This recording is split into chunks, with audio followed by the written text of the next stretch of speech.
Hello and welcome to the Casio tutorial number 9. Today we're going to focus on drums.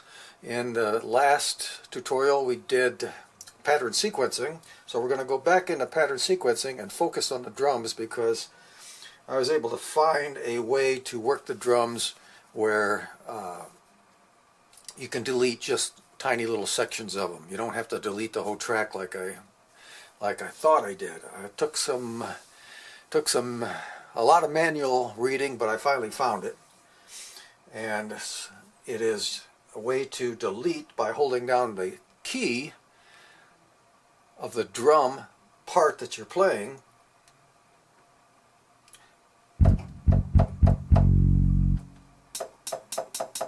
So if I had put this drum part in there, if I just held that down and held the delete key down while it goes around, it would have deleted only that part. So let's go ahead and set up a drum track today, and we'll put some complexity into it, and then we'll erase some of the complexity that we don't like and still hold the entire drum track.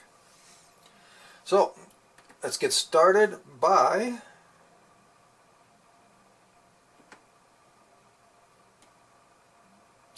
go on to my top menu. You don't really need to see the menu today. We've gone through all of that in tutorial 8, so you can just watch the way we're doing it today because it all has to do with this this bank number at the bottom. At the bottom there's different things, just like the F plus menu at the bottom of the store was our function plus store button, gave us our menu for the pattern sequencer. So this tutorial you'll get to see me actually working the buttons on the outside, which may help you understand tutorial 8 a little better. So we're going to get started by pressing the pattern sequencer and entering the pattern sequencer mode.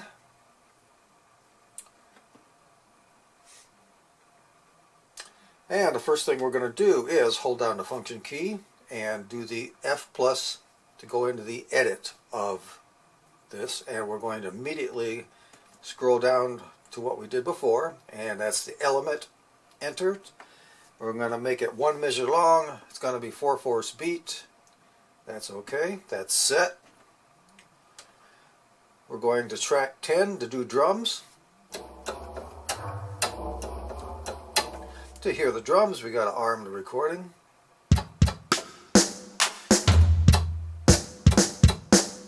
And we're going to go back out of record, and we're going to go in a mixer, and I'm going to change my drum kit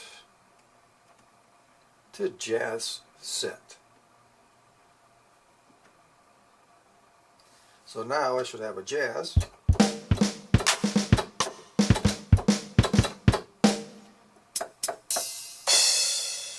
So I got a jazz kit. My recording's armed. Now we're going to hold down the function key and hold down and press the store button, which is the F plus menu. Go into the menu, and now we're going to set up quantize. I think I'm going to do 16th note quantize on this, and I'm going to turn the metronome on, exit out of this. We're now set to lay down our first drum track. So here we go.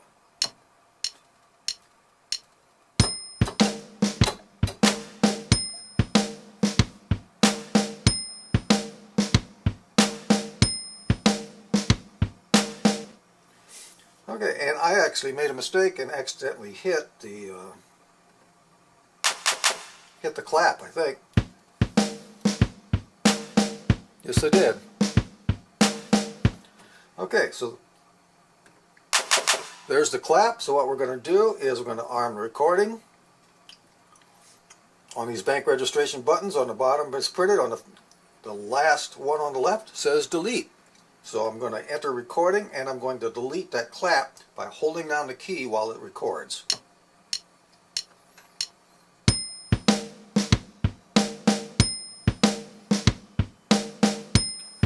Now it's done. Now since this is drums, and each one of these keys are a different percussion instrument, we can just keep going.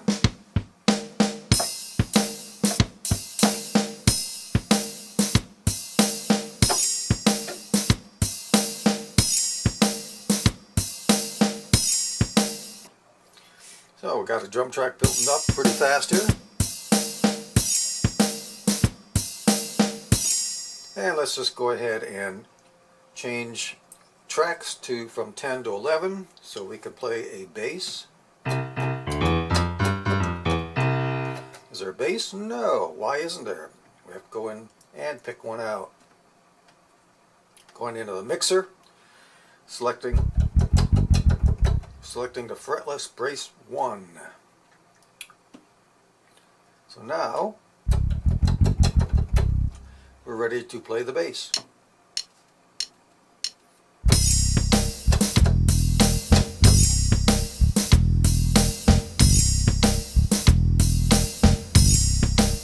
And as you can hear, that bass doesn't sound too good. And if you remember right, because this is an arranger, to hear the bass part or any of the note parts other than the percussion and drum parts, we need to play a chord.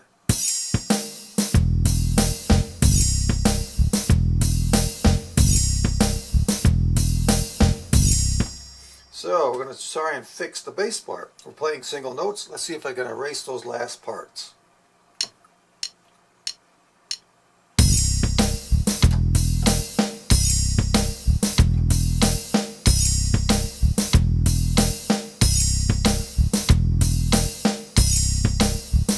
So I'm going to try and stick that extra note in there now.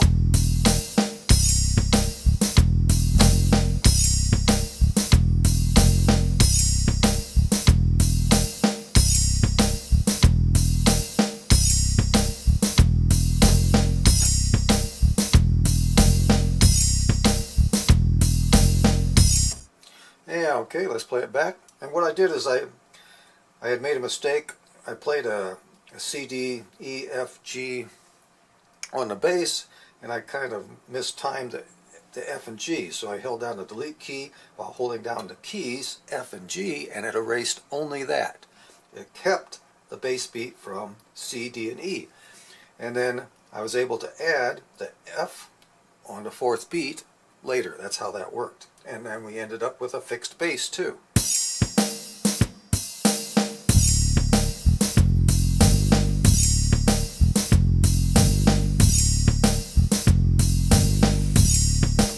Okay, let's say that little percussion. I'm going to go back to 10 on the drums. Let's say this thing's just too annoying. So I'm going to take this out by holding the delete key down while under record.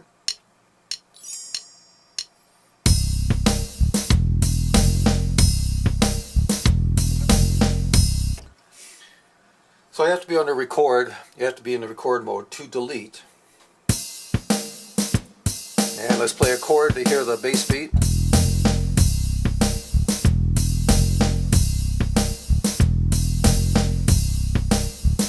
And as you can hear, I edited that out.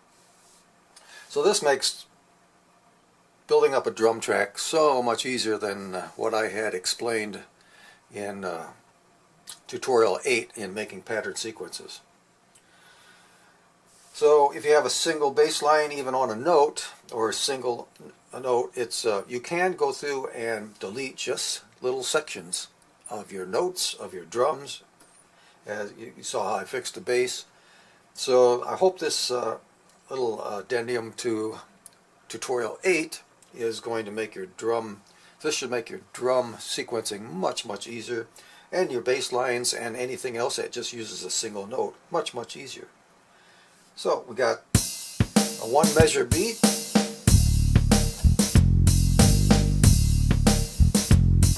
Let's go ahead and add a synth kind of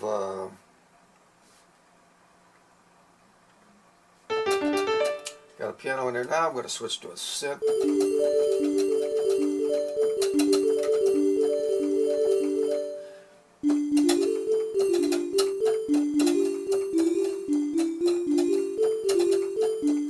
So I'm going to try and do my own little arpeggio in there. Let's see how that works. Let's see, we're going to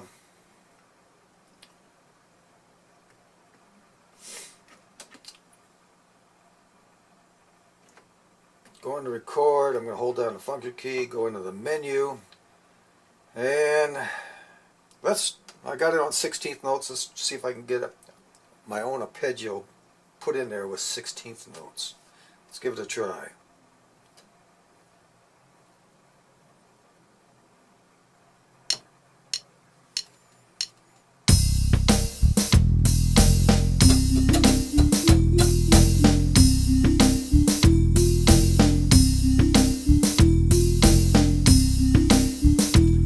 Okay, that tracked okay. Let's see if I can erase all of it.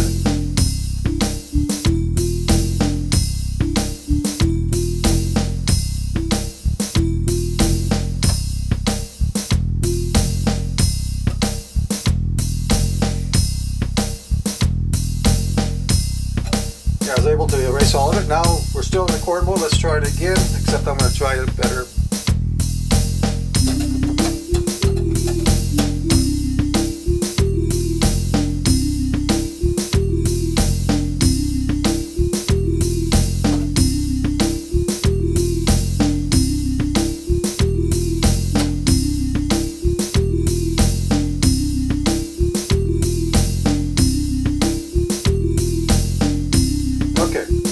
Say that's not right. I played 5 notes. Let's see if I hold down the entire 5 notes.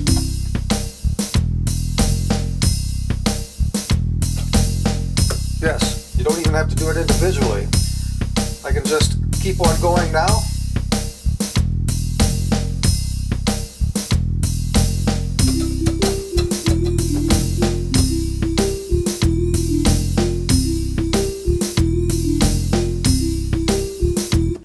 Okay, and I like that arpeggio.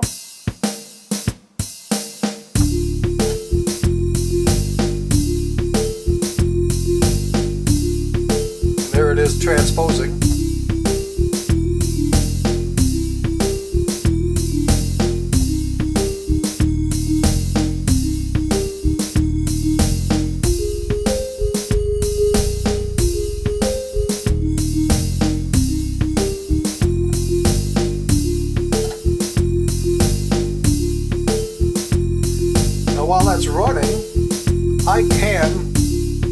While that's running, I can switch over to the mixer mode, and I think I can, while it's running and playing, I can go ahead and adjust that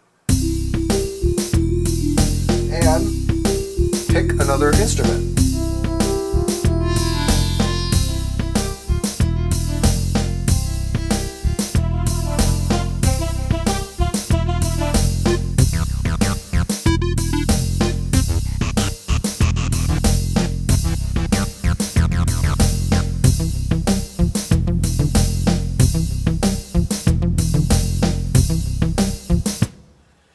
And I like that. So here we went, and it didn't take near as long with this nice little delete button while you're recording. Make a mistake, keep the recording running, delete your mistake by holding down the keys that the mistakes are on at the same timing, and you can build up a sequence pretty darn fast now.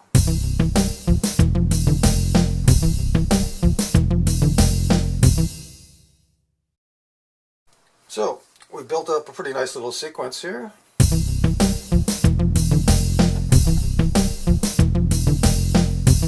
And we can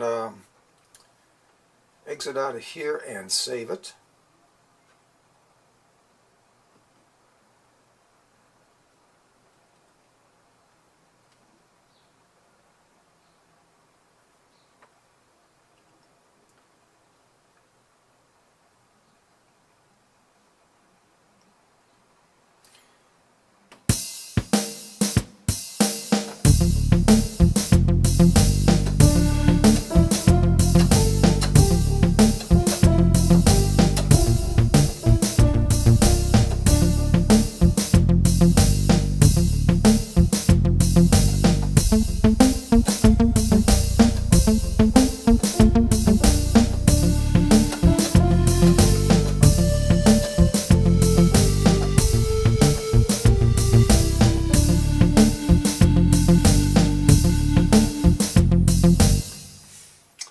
At this point, you can set up all your different mixer settings too. You can pan these instruments, you can raise and lower the volume, add more reverb, as we did in tutorial number 8.